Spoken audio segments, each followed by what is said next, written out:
In today's episode, we discuss positioning and niching down a startup. Let's deploy.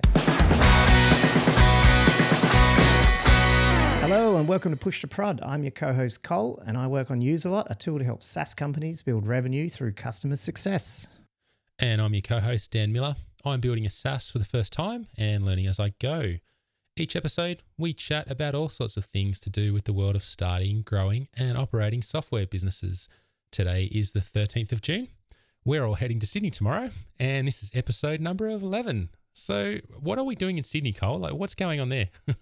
Well, you put out a tweet. Was it yesterday or today? Yeah. I can't remember, saying that you're going to be in Sydney. And then I just went, you know what? I'm also going to be in Sydney. Totally Let's unrelated. meet up in IRL. Yeah, that's right. So we get to see each other. I'm down there. One of my co-founders, Charles, we're heading down to see a client and also have another lunch with sort of a business associate, I guess, that might be doing some work with us. And that was Thursday afternoon. And then you said you were there Thursday. So Yeah. I'm heading up there. My wife Kristen's up for a conference and I'm heading up there with her. And so in the meantime, why not just hang out and schmooze around and have coffee? Why not? Yeah, so that's going to be fun, man. It's pretty rare. I mean, I've heard a few podcasts where people like haven't met each other for like 5 years and stuff like that. Yeah, so we're going to at least, doing a decent effort here if we meet by episode 11.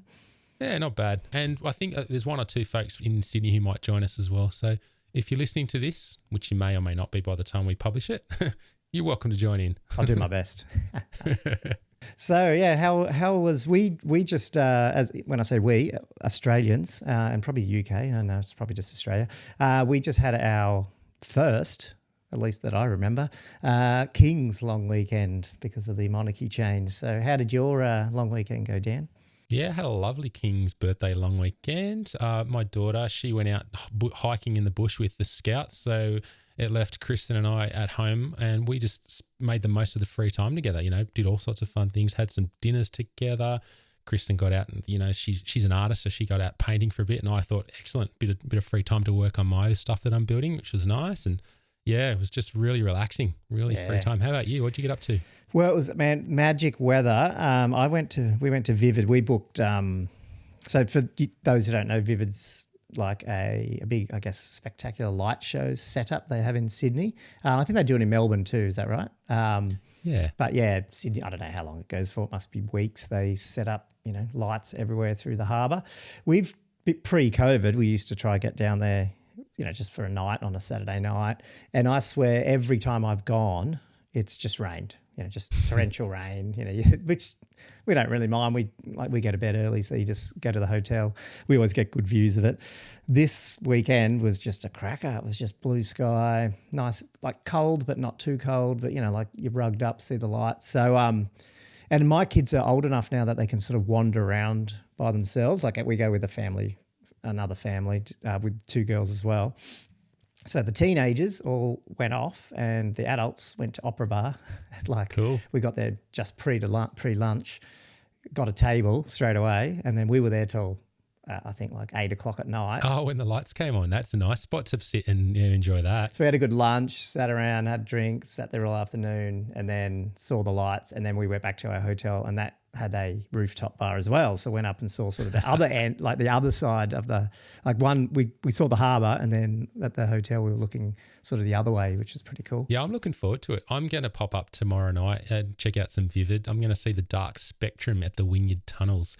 That's the old Sydney Underground Railway tunnels, and they've turned it into a bit of a Vivid theme where they're going to set that up with lighting and make it, nice show of it. So I'm checking that out tomorrow night. Yeah, that should be good. We didn't actually make it down there, but that's not why we went, I guess. We must be the only people who go to Vivid not to actually, see everything, but just relax. It's just such a good view too, so heaps good and heaps relaxing. So, well, I'll go with you first because I think my update's probably got more to do with the topic at hand. But what have you been up to just sort of since we last caught up? Well, building-wise, I've been having a bit of fun. I have got all the pieces of my puzzle together and I've got Kristen on alpha tester duty. So she's in there now. She's playing around. She's telling me what's working, what's not. And we're seeing, a few little things that obviously I'm noting down I've got to fix. Maybe mostly with flows of things, that flow doesn't really work or that sign-up flow, it needs a bit of a bug fix right there, that sort of stuff. So it's great. I'm very excited about it. I'm happy. Oh, that's really cool. Actually, Yeah. I will should have brought up. I have our whole family's gone through a cold, and I'm still slightly snuffly. So if I sound a bit weird or I have to mute, that's Dan can cover for me. Just wanted to bring that up, just in case I start sniffling. Yeah. So yeah. Well. Yeah. What are we talking about today? So that's sort of related to my update. Is look, Userlot. I brought this up a couple of weeks ago. Userlot's been dealing with a bit of slow traction, as well as us realizing that we probably knew we were going to realize this, but realizing that we've built a product that is large, competes in a really competitive market, and has a very established market and problem space type thing. So really good competitors. We also wanted to come in. We always wanted to come in as sort of the small person on the block. But look, at the end of the day, that just means that you either have to compete head on, or you've got to start really being conscious about the market segment inside that larger market that you're sort of dealing with, to try and get that traction up and sort of get that message out. And so that's why we started a lot of sort of positioning. I'll call it positioning work, but also just investigating certain potential niches that we'd want to niche down in. So I thought that would be a cool topic for a podcast, because it's related to startups, and startups obviously have those challenges of building an MVP and validating the problem even beforehand and all that. So it's sort of positioning. And you could argue, as companies get bigger, positioning is more of an even bigger problem. But yeah, I just wanted to sort of run through some of the challenges we have, but as well as just discuss what positioning is, and just have back and forth. And hopefully you can challenge us on some things as well, and just make us think. And I think some people might enjoy hearing that. Fantastic. And I'm actually really interested in this topic as well, simply because I'm, planning at some point in the future of just actually launching my thing. And I'm very interested to sort of think to myself, right, at what point do I straddle from hypothesis, idea to, okay, really getting into the heads of actual customers and then thinking about positioning. So let's talk a little bit about that today as well, Cole. Yeah. Yeah, well, maybe we just start with like what it is, and obviously it's probably slightly, it's one of these words that has probably lots of different definitions and things, but there's a couple, and I think you even had a look at through some of them, and then I definitely wanted to talk through a sort of a bit of a positioning framework that we've followed, and we do follow one of the sort of key people in that space. So I think that might set the groundwork of some of the topic that we talk about. But then after that, we could definitely delve into some of the specific positions that we're attempting to test out, and and talk through that as well, which would be pretty cool, I think. All right, let's do it. Yeah. So I guess what is positioning is the first thing. So, I think you had some notes here about, it's about finding out those things that devoted customers love about your product. Obviously finding out who they are in the first place, why they love your product, what market segment that fits in and all that. So you could argue it's a little bit of a, it's putting your flag in some type of sand and say, this is who we are, this is what we do, and this is who we serve. I feel like, and that's true to some, obviously, correct me if you've got other opinions of it. I think the biggest thing to me about that and all that is that positioning is like a deliberate thing that you decide to do. Like, yes, you could argue that, you could say that I'm going to go out, find customers, and like I'm going to go find a problem, talk to people who have that problem, and then build a product for those people and stuff like that. And that's cool. And that's sort of leading you down this path of, your solution and what your product should do. But equally, if you know that when you run it, especially this is where it happens with established businesses or growing businesses, they've obviously gone past that phase and they know there's a problem, they know there's a market. So then it's more of a decision around deliberately putting yourself in a particular place around the, the values that you have, the values that the client has, and obviously the problem that your product solves. And so it sounds sort of similar, but I think it's a little different. When you add that word deliberate in, to me, that makes it feel a little bit like, okay, there could be a process here which helps me decide what that is. And then the output of that then, obviously it flows down. If I go through this sort of process, then I get to the end of it and here's, this is my current position. I agree with you on that one. I'm thinking back to when we first started Trade Guardian with Kristen and I, right? we had a hypothesis at that point. We thought, actually we had a few people who actually had the problem, which we knew how to solve. So we started our business around that problem and we built it around that. But over time, the actual customers that we got started evolving and changing pretty fast. Yeah. And then we grew pretty fast and we got quite a number of customers. And it wasn't until that point that we said to ourselves, you know what? Let's be deliberate, like you said, Cole. Let's be deliberate about the type of customers we go for here. Because there's certain types that aren't really we're not a good fit for each other. There are certain types which we love because, they're excellent. They just love what we do and they keep coming back again and again and again. And they tell us when they come back, we love what you do, keep doing it. So we decided to be deliberate and positioned ourselves around those particular types of customers. I think that's what you were getting at, was it? Oh, it's exactly what we're getting at. And that's why I think it's interesting in this space that we're in, because when I say we're, I'm talking about Userlot here. And that's because just to, go back and, if there's any new listeners, like Userlot it's basically, it's servicing effectively SaaS companies that have recurring revenue and the CS teams that are, in those products, that work with that product. And if you look, and it's a massively expanding space. There's not that many players, but they're all doing really well. But they are quite large. They get, even as of March, one of our smaller competitors got $30 million in funding, even in this type of climate. So there's obviously a sense of growth. There's new, even now I've seen 2 other new ones pop up in the last probably 4 months or so, like that.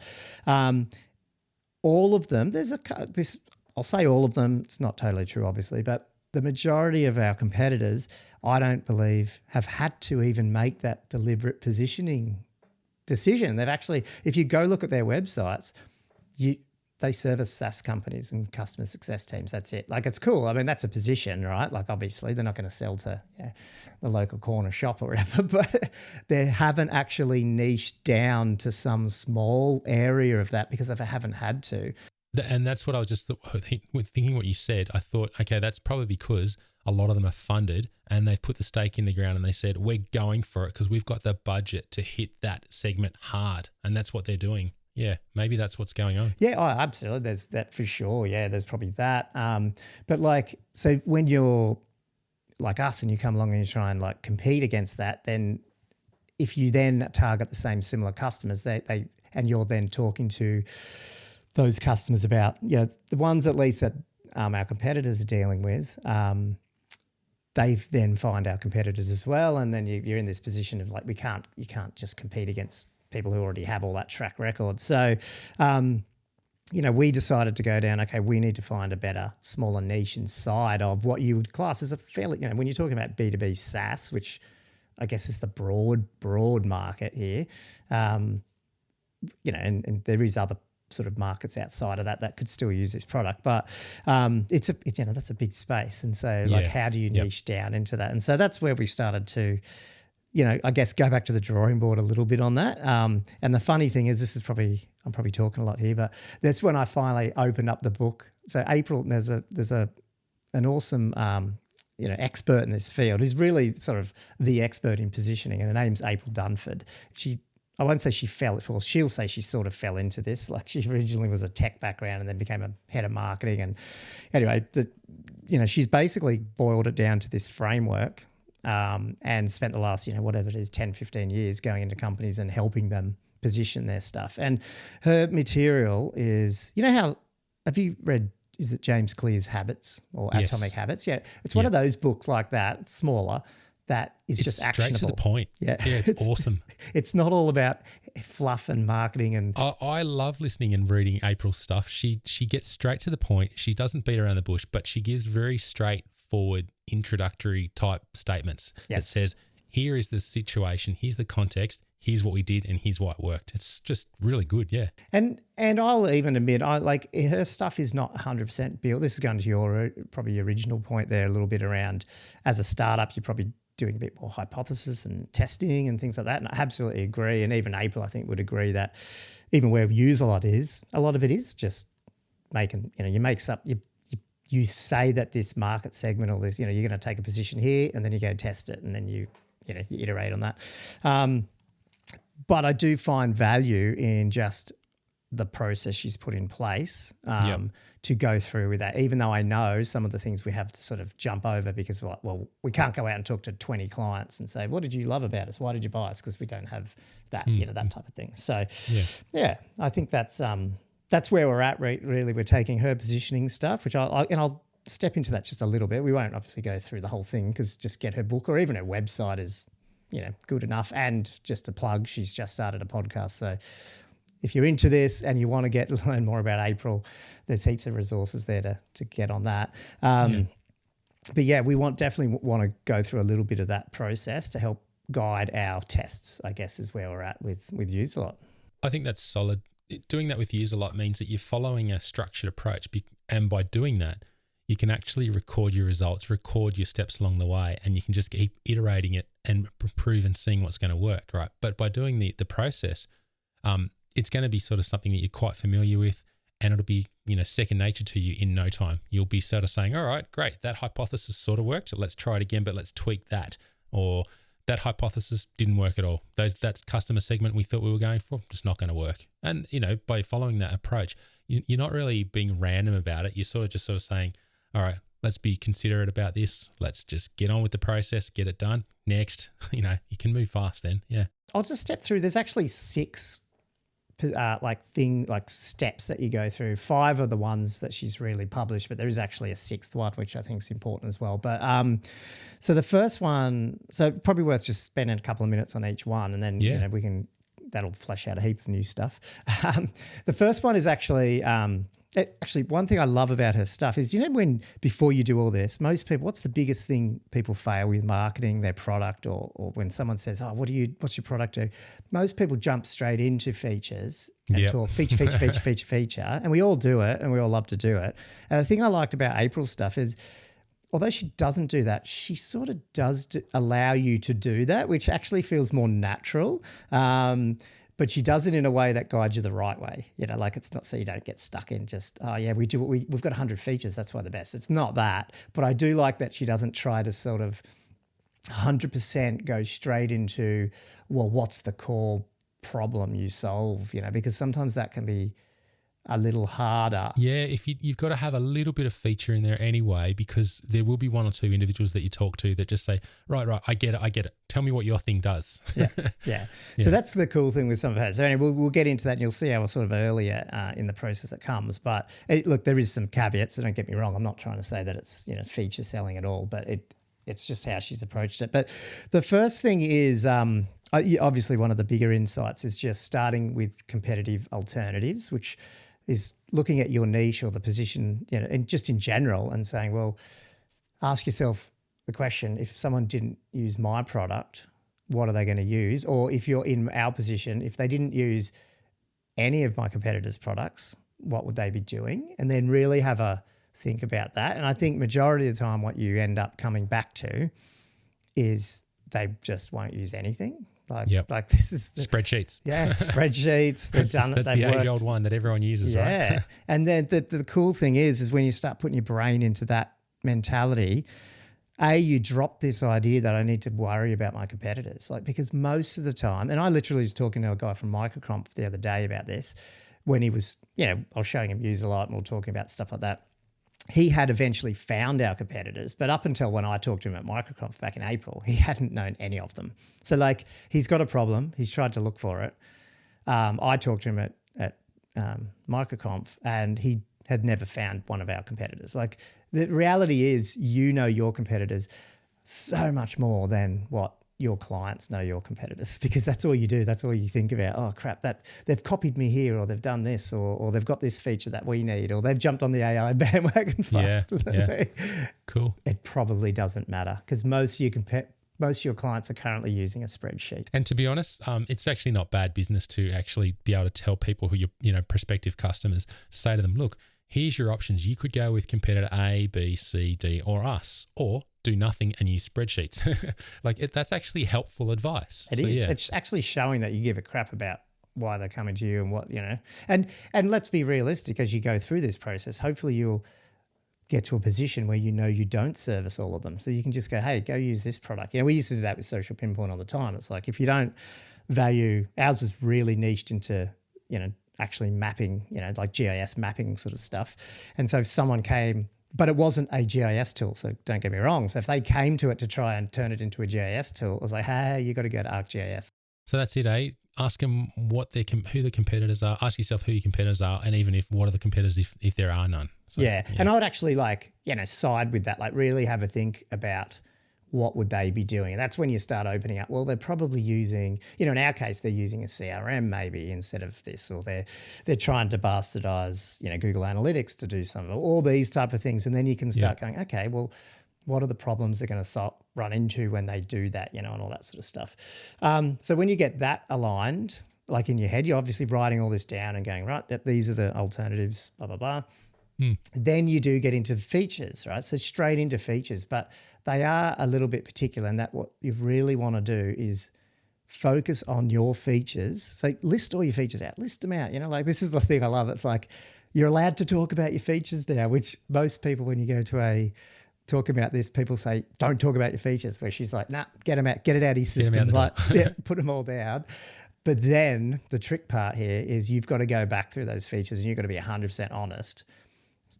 Mark the ones that are better than your competitors, or this is what, this is the key feature. Even if it's one, this is the feature that you bring to the table that the others don't. And some of those features might not be in your product. It might be that... That's a really good point. It might be that you are the best person in the world to offer a custom setup of this tool because you've done it for 20 years and you've built this product. Yep. That's your feature. As you were talking, that's exactly what was going into my head. I was like, you know what? It's not always technical features. It could actually be the way you do user support. It could be the way you help people concierge onboard them. It could be all sorts of things. Agreed. And it's those other things outside, especially, and this is where it gets really important when you are in this phase, because you can do things that aren't scalable, where the big ones don't want to do that stuff, they shouldn't at that stage, and you shouldn't when you're their size either, But this is what I really like about this framework, it's really getting you into, and that's when you said April, really clears that out in her writing. That's what she spells out, and so you've got all these little checkpoints where you go, yep, think about that. So once you get in, you've got this list now, you've got this whatever, and obviously you don't want a lot of them. You want, 2 or 3 or 4 of these key unique attributes, these things you bring to the table that the others don't, or if they do, you can say that you do it better than them, like you believe it. And then the next step is then you start thinking about the customer. But I like how she does it. She doesn't so much, like, you can sort of forget the customer a little bit here and just sort of say, well, this is getting to this feature benefit value type thing. It's like, well, what benefit is having that feature? Like if you said before, really good at onboarding. So what benefit does that bring to people? Okay, well, they can get it on, they can afford to be a bit slower with the uptake, but they want the high touch, or whatever it is, all these type of things, the benefits come. If I put it into Userlot speak for a second, and forgive me if I get this completely wrong, but here's my my analogy here. Userlot, it's there to help customer success. It's there to help people make the most of their existing customers. So that's what Userlot does. Your competitors are A, B, and C. I don't know the names, so I won't say them here. But your key unique attributes, let's just say hypothetically that Userlot, because you guys are a small startup and you have the ability to do things that don't scale, you guys are going to be the best at onboarding. You guys are going to actually put in above and beyond effort to enable whoever becomes your next customer to, you'll do it for them. You'll set everything up, you'll integrate it into their system, you'll make it work. And then that is your unique attribute, which the big players just won't do because they can't afford to do it. Now that would provide huge amounts of value, because what is the value there? Well, you could go and use competitor X if you want to. We'll do it for you. We'll set it up for you. You don't have to lift a finger. Now that is huge value. That right there. No, exactly. And that's why we're down in Sydney on Thursday. So yeah. There you go. No, that is one of them. Yeah, for sure. Yeah. And so you hit the nail on the head, man. Do you want to come work for Userlot? So those value, like when you get into this step, you're looking at, okay, that benefit that I'm offering, someone values that benefit, so whatever it is, and like maybe let's talk about the onboarding thing. Why would they even value that? It's because they're time poor. Maybe they don't have enough resources, so they can't onboard someone. Exactly. It's one of the biggest things that stop people from using systems, because they go, I can't be bothered, man. It's too much work to move over to that new platform. So that's an awesome value proposition. And so when you go through each of those features, you look at the different values, like benefits, and then the value that is associated with having that benefit. And it'll eventually like bubble down to a couple of these sort of, I guess, when you said right at the beginning with your Trade Guardian, you started to make decisions about what you valued and what customers you wanted to have and things like that. So the output of this step then goes into the next, which is talking about what customers actually care about those values. And then that's where this really starts getting targeted, because then you sit back and go, okay, well, who would care about, okay, maybe they're under-resourced and also don't have time to do the onboarding. What types of people actually have those problems? And then that starts bubbling up. Okay. You're starting to build a persona. You start building this persona of the types of people or positions. And she actually says, I think I might be getting this wrong, but I'm pretty sure she sort of says, steer clear of position. Don't say it is the CTO that has this problem. Sort of think about the person who would care about that problem. So for example, it might be a CTO, but it's because the CTO, man, I'm just coming up with stuff here, but the type of person who values a particular thing might be a really task-orientated person. And that, I see what you happens mean. to be a CTO a lot of the time, but there could be a founder there. All this sort of stuff. And so you start being able to build up this really clear picture of the types of, because what you're trying to get here is you're trying to get to the point where in your marketing can really play on those values and the things that people feel, because that's how you sell. People don't buy stuff logically, they buy stuff emotionally. Yeah. And then that would enable you, if you, obviously then you don't think about the role that the people are in, but more the traits. When you can have conversations with people, then you can sort of say, who in your organization does this and has this and involved in this sort of thing? That's the people we want to talk to, as opposed to, I want to talk to your CTO. Yes, exactly. Yeah. Okay. Yeah. So, you get into that. So that's helping you like work out sort of the types of person, the customers, the people who would care about that particular. So that's sort of step 4. That at next point you get into like the market. You start working out, okay, what market segments and how small can I get that market segment that has people in that, that, like go as small as you can, but big enough that your short-term sales goals could still be hit. So that's sort of, that's really helping you to drive it back, like, as small as you can get, because the tighter you can get, the more chance your messaging's on point and all that sort of stuff. This does start getting into the point where, psychologically, you need things to ground your thinking. Do you know what I mean? And you just got to understand that you're going to land in a market category. So you can come in and you can say, whatever it is. I mean, let's talk about maybe you take data and you transform it into information, like this type of information-y product thing. If you're targeting people who are really analytical and all that sort of stuff, you're probably going to land in some type of data analytics position, like you're going to be compared against that if you're not careful, which is fine, but you need to know that that's where you're going to be. So, at the end of the day, you found these traits in the people, you eventually start identifying, where they would sit in a particular market category. And then you'll start going, okay, well, that means if we position our product to target that in that analytic thing, we're going to be compared against whatever, I don't know, Microsoft, whatever, like maybe the mixed panels and segments of the world and stuff like that. Yeah. Because I guess you have to be realistic that if you land in one of those categories, even if you think, okay, well, only 30% of my product's actually there, it does all this other stuff.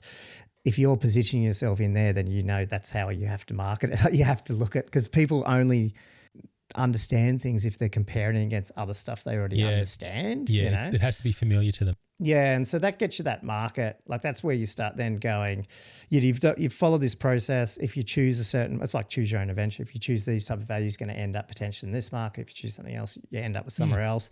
And then obviously you want to run tests to, check that out. The 6th category that you should all factor in is like trending topics as well. So where's the wave moving? yeah. And so that's not required, but highly recommended. And I guess, obviously you can, what's the current trend right now is AI. And so you are seeing this trend of people positioning even the current products in our space into AI as well and saying that, this is one of our things, we're an AI driven blah, blah, blah, obviously it's no brainer, but you don't always have to do it. You just have to be very conscious that there's a trend hanging around. Maybe you want to position in there as well in some. But yeah, so like as I said, like I probably butchered half of that. April probably roll her eyes at some of it if she heard this, but it's nice to see how you're doing it with Userlot. So that's cool. That's the point. I've been talking there. Like, what's your thoughts, or have you got questions on them? Well, I thoroughly agree with all that, and I do think that it does take time to get that. So you can't just launch out. Well, this is my question.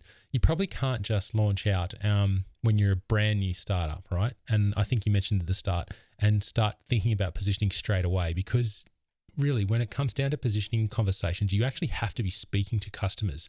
You need to be speaking to them to say, what do you think about us? Why are you using us? Why do you think we're amazing? Why are you using us instead of the competitors? What is it about the things we do that you love that you just can't, you couldn't do without? That's the gold which gets you towards your positioning movement over time. Again, when we started Trade Guardian, we had no idea who we were positioning and what we were doing. We were just going hard, trying to get as many customers as we could to start with. But over time, those positioning questions started becoming clear. And then another thing that I heard you say before is around, customers that care. And when you said go for your specific market, decide what market you're going to go for or what segment you're going to go for. Again, that takes a bit of time for you, both your business, and also your customers to find out what which sort of groups like each other. That's what you're aiming for. You're aiming for a win-win there. And again, you won't get that until you've been in existence for a bit of time, and that people can actually realize, okay, we're good for this segment. We're not good for that segment. We're not a good match. Those types of people over there love us.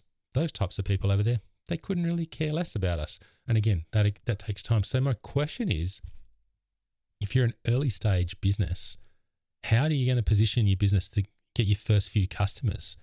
My question there is that really, are you actually just going to be scrappy and trying to get whoever you can as fast as you can?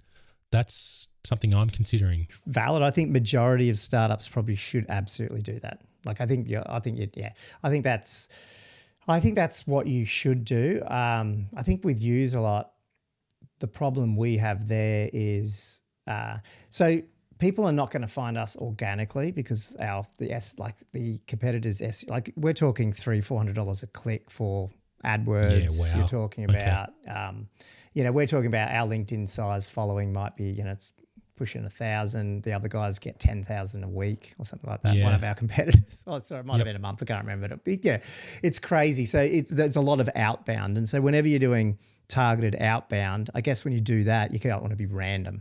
Right. Because you burn so much of, if you're buying lists or, hopefully you're not, but if you're doing it on Sales Navigator or whatever, you don't want to just blast whatever, because you end up going, well, okay, again, if you stand for nothing, you fall for anything is the old thing. So I like the idea of thinking about being scrappy, but I like thinking about, say, well, I can position our company in three different niches very quickly, and then I can also do outbound on all three of them and then measure what happens and get feedback on that. And if I do that enough, hopefully I'll get my first 10, 20, 30 clients, and then bang, then start.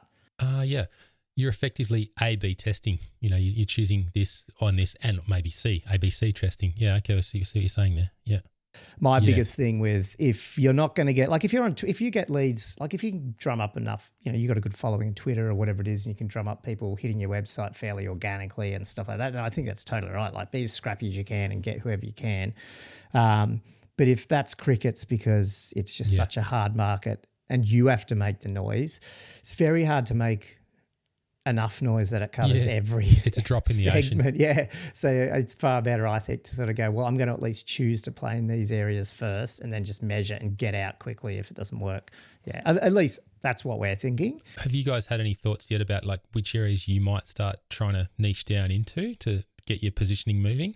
So the three, and two of them are fairly easily to describe. The third one's a bit weird, so that I might sound like I'm waffling on that one a bit. The first one is the one I'd love to get working, but I'm not sure if it would totally work. So let's be honest here, is actually get, and I've talked about it before, the founder startup space in terms of getting CS into SaaS companies earlier than what they're technically at least using our competitor products at. So, and there was a really timely LinkedIn discussion that I got involved in with our biggest competitor's CEO today. Like, he's nice, he's awesome, I love him.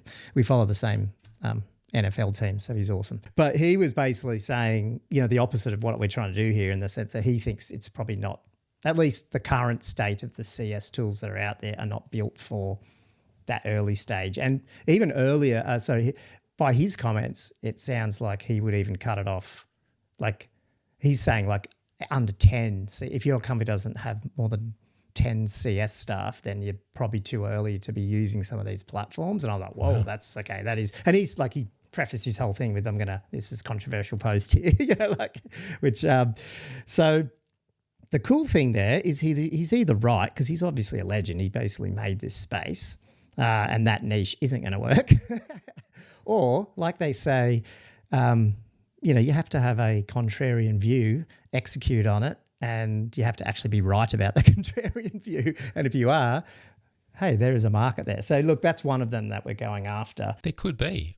There was once a point in time, Cole, you probably remember it as well as I do, that we didn't actually require logins to our software. There also was a point in time where we used to roll our own authentication, and we'd just store the data passwords in our databases, and we wouldn't even salt them, and we wouldn't encrypt them. And over time, we've evolved to the point where we take it really, really seriously now when we're building software systems. User authentication and authorization is built in from day dot. It's one thing that we just don't even think about. It has to be there. It's a non-starter if it's not. So maybe what you're talking about there is that we're just moving to a point in the evolution of SaaS that CS is one of those things we're starting to move up the maturity scale. I think it. That's why I started Userlot. I'll be honest. This is probably the most passionate niche that if it worked, because we've said, Charles and I have, like, my other main founder in terms of the business side, is we've harped on it all the time. Like, devs use ticketing, they use GitHub, like marketers straight on HubSpot, whatever it is. Or you think of any vertical in a business, like department, they've got tools. If I go and get a salesperson, they're going to want to use HubSpot, Salesforce, Pipedrive, whatever. I get a CS person, and so many times, man, we hire them straight out of uni, not doing CS. We just get people out of uni, whack them in and say, you're a CS person. Oh, by the way, I don't know how you're going to do it. Like, there's no tools. Like, you have to use, we've got a chatbot, Intercom's there. Like, they'll do a bit of this, and it's pathetic. This is interesting. I can start seeing now that you're painting a picture of the things that you need in a SaaS, or the things you need in a founded startup business, but does software. Is you need this, and you also need CS. That's part of the stack. It is. And the other thing is, like, the reason why I'm passionate about it is we fight so hard for that money, especially as a startup, like that sale. And then we just think it's just magically going to renew at some point. We don't have a process and a standardized way to make sure that once they come in, not only do they adopt the product and use it properly, they expand, they renew, and they help us sell other clients on their success. Here's me coming at you as a potential customer. I'm not saying I am or not, but here's me. I'm building my software system, right? And it'd just make me just almost send me to tears. All the amount of work and all the effort I've put into building this thing, only to see someone sign up and then drop off. You just be going, oh, what am I doing? So actually having the tool set, the framework, the materials that would mean my new customers would stick around longer and stick around for a really long time, mate, that is value right there for sure. But to think that we can't, I sincerely hope as a SaaS, what do you call it? Like as an industry, that we don't give up on that early stage and go, you're too early. You got to wait till you get big enough until you can mature that side of the business. I'm like, come on. No way. Sign me up. Anyway, who knows? But hopefully we'll get there. So that's one. But, in the flip side, it's bloody hard. We've had so many discussions with founders that love it. As soon as you start getting them on board, they're too busy. Two of them lost devs. Like they've had to, because, the downturn, the market at the moment is a bit weird. And so they've lost a few people. So therefore, there's other priorities, and so that's the problem with it. When you target these smaller, businesses, they don't have the resources. So anyway, that's hence our discussion before. The other one is an interesting one because it is related to the third one, but 2 and 3 are very related, but 2 is even more positioned down. And so I'll talk about all of 2 and 3 together, and then I'll describe, I guess, number 2, which is, sorry, I'm waffling here. So the next step is to go, well, okay, there's founders and all that, but the next one is to really just target mature SaaS companies, or at least ones that have high or annual contracts mainly. So like the ones that can't afford to give up those customers. Yeah, like, if I lose, like what we describe it as, churn isn't just a blip on the radar. Like, churn's not just a percentage, 9, 10, 8, 7. If I lost that client, that's a big one. I might only have 20 clients and they're all worth 100,000 each, so I can't lose any of that type of client. Do you know what I mean? Like that type of segment. Now, competitors do service that, so don't get me wrong, but like they also service SaaS, and it's all plugging in automatically to all these tools. A lot of these mature ones don't even have a lot of that installed. You even ask that they use Salesforce, but you go ask them, well, what products do you have? Well, we've got 3 Salesforce instances set up, and I'm not totally sure what licenses. Yeah, like it's a mess, you know what I mean? And so to be able to bring some of that into a consolidated place where they could, start managing that properly and actually bringing a customer success department on rather than sort of just customer support and account management. That's a whole niche there in itself. So we don't know really what to call that, because it's really weird when you say, hey, we target, people who just have annual contracts or high value contracts. It's a bit of a weird niche to call. Like, we're not totally sure how you can call that one, but I think we can describe it and find the ones we're talking about here. But I guess the smaller niche again on that, and that's coming from our background, is that same niche, but only ones that are GovTech. So that's even smaller again. So people that service government organisations. Basically, I've got a SaaS product. I'm a GovTech piece product. I'm selling into government. My contract's worth 80 grand a year. I've got a 3-year annual contract with them. And guess what happens with a lot of GovTech products? In 3 years, I have to go into tender again. So yeah, that's right. Not only am I doing an awesome job, I still might lose to the next tender because it's the only niche that you have to, you could do all the right stuff, but you still have to resell your product again, because a lot of governments have to go out for tender and get 3 quotes, or, like all this sort of stuff. There's a lot in that space in these days. It's infrastructure, right? So like AWS type organizations or HP organizations, or, are you talking about those sort of GovTech providers, or a little bit more even niche down than that? Oh, they're niche down. So I think the social pinpoints are like companies that are anywhere from, they can be really big, or they might only still be, 5-10 million ARR, but they're selling into government. Yeah. I see. Yeah. Okay, cool. But you could also argue service companies that offer a service into government. And so they're trying to renew their annual contracts all the time. Yeah. So there is this other slight different niche, which isn't really SaaS, but is, just government have, at least this is a hypothesis, and we've put up a landing page and we're starting to reach out to say, hey, look, these are the main points we think are different to just if you went and bought one of our competitors, what do you think? And we're getting, pretty good feedback. It is that one is an interesting niche, because going back to April's point, it needs to be big enough that if you realistically got a percentage, like you can't get all of them in that market, but if you got a small percentage of that market on board, is it big enough to achieve what you want to achieve? And I guess the question we would have is probably yes, but we would probably then find we'd reposition sooner rather than later if that, went well, if you know what I mean. But yeah, anyway, so like what we're trying to do is look at the whole market of B2B SaaS companies that is, there's a lot of them out there, and saying, well, what part of that are the types of customers we would go after? And that's when we started looking at these niches of, founder startups, GovTech SaaS, and I guess what we would call, these mature. I think you called it mature, Dan, when I asked the question. I was sort of like calling it legacy or established, but yeah. So looking at some of them, but that just brings our messaging right down, and we can really key on the types of problems those people would be facing, and then see, what they think of a demo, basically.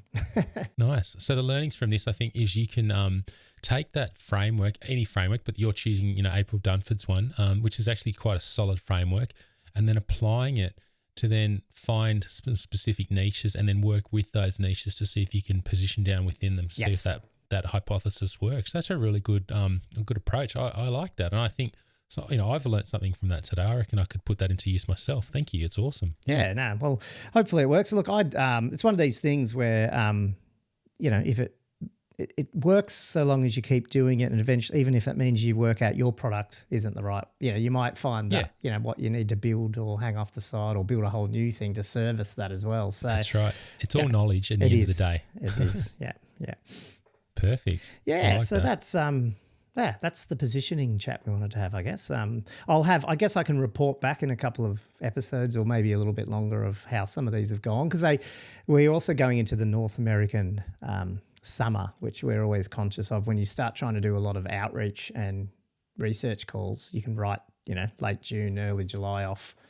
People are on holidays. Yeah, fair enough. Cole, I've actually really enjoyed that. I've learnt something tonight, and I'm thankful for that, because like I said, I am in the early stages what I do, and some of those questions are always bouncing around the back of my mind. So I think you've given me something there I can work with. So that's awesome. Thank you. I hope so, and I'm always learning too. So I'm sure we made a bunch of mistakes along the way too, but we'll give it a go. Hey, if we have made mistakes, make sure you call out to us online, folks. Get in touch with us via Twitter, or hit us up on the emails. We'll tell you what those are at the end anyway. But we also had a shout out from Martin. Well, we're shouting out Morten Stensland, I think he is, that's right. on Morten Twitter. Does the audio mixing. That's his and he's made this awesome product, which is the countdown time, the stage timer. Awesome. Okay. Yeah.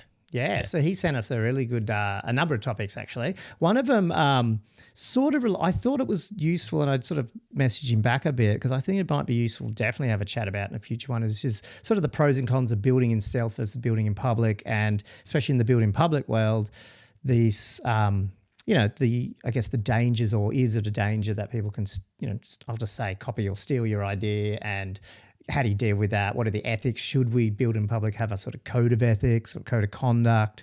So he brought up some of those discussions. And when he brought it up, it was funny because we were prepping for this episode. And I thought there was a little bit of tie-in, because obviously Userlot is a company that is a product that is already in a very established space. And obviously we do look a lot at our competitors in terms of copying. When I say copying, inverted commas, you obviously look at what features they have because you need them. So it's a really interesting debate. Debate might not be the right word, but I think there's definitely a couple of sides to it. And I think it'd be a really cool episode. So when we kick that off, we'll obviously give him another big shout out. But yeah, and look, I actually have to chip in here and apologize. I butchered what Morten does. Morten actually creates an awesome package called Presentation Tools. I got the details now, Morten, so I'm getting it right. Look, he produces it's software that he builds tools that simplifies the workflow for live event productions and broadcasting. He does something which helps people, switch different presentations at auto times, and he also has a queue timer, which means that at certain points in their performances, this will queue things up and make sure that it runs to the right flow that you required in your show. So Morten, I butchered it, but I fixed it. It just shows you how many niches and little things are out there when if you're in that space. That's so valuable. That's cool. I hope that's going well. But yeah, definitely I'll he sent us some good topics there, so we'll dig into that one. I don't know if did you have any, Dan? Yeah, I did. I put out the shout out as well, and I think our old mate Tobias, he actually got back to us on that one. When I said to everyone, look, what comes to mind for you when you think about positioning your SAAS, and other suggestions that you would make to help others in this context, Tobias got in touch with us and he said, I'd always suggest to define a persona for your user. And that's what we mentioned earlier, didn't we, Cole? Tobias said, make it personal, give him or her a name, think of the problems this specific person has, then try to find somebody that matches that persona. Ask them what their problems really are. Then you can solve those problems. Thanks, Tobias. That's awesome. Yeah. Yeah. And I think that's really vital, like you were saying, Dan, when you're at that early stage as well, and you're not totally sure, so like it's one of those things that have it up there. But even as a established business, when we were, much bigger in Social Pinpoint, that we had those personas, but they also changed over time and stuff like that. So they're heaps useful. Absolutely. Well, that's the shout outs for this week. And again, folks, if we have butchered anything tonight, do get in touch with us. We're on Twitter at pushtoprodpod, and we're also on email at pushtoprodpod@gmail.com. Reach out. Let us know what you think as well. And you can also obviously hit us up directly, and I'm at Gummo, and Mr. Dan Miller is Dan, I guess, on Twitter. Please leave us a rating too on your podcast listener or subscription product of choice. We'd love that. And until next time, Dan, actually until Thursday, Dan, I'll see you then. Meeting in IRL. I'm looking forward to that. I'm ready for a coffee with you, Cole. I'll see you in 2 days. No worries, mate. See you then.